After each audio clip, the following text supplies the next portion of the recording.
Hello, students. Today we are going to take First Flight, poem number 1, Dust of Snow by Robert Frost. Now, something about the poet. Robert Lee Frost was born in 1874 and was one of America's most popular 20th century poets. He was admired for his depiction of rural life in his poems.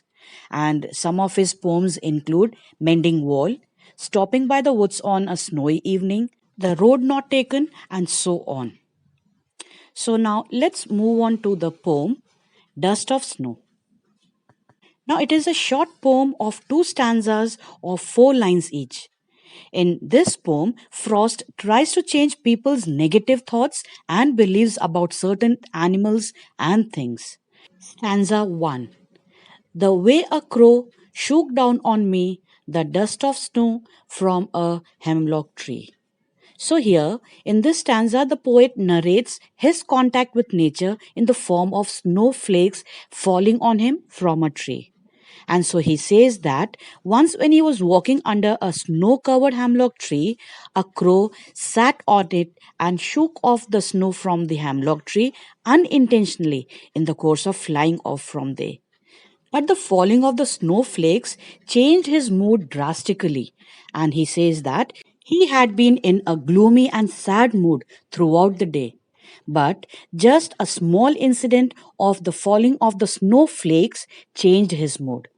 Now, here the poet has used the unconventional or unusual imagery and symbols, like the crow, usually considered to be a harsh bird or a bird of ill omen.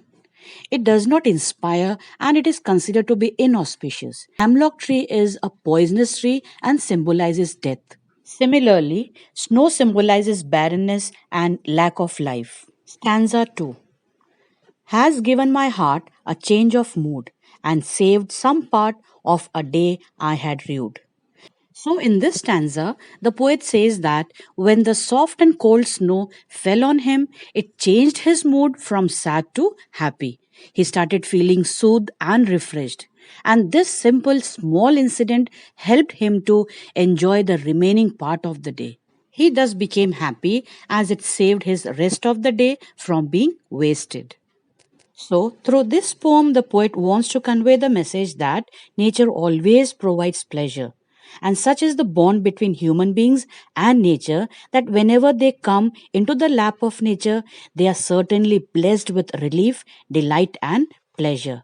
And another message that the poet conveys is that even small incidents can make big difference in our life. And he says that we should never lose hope and optimism and should not let gloom overpower our minds. As joys and sorrows, smiles and tears go hand in hand in our life, therefore we must adopt an optimistic attitude towards our life.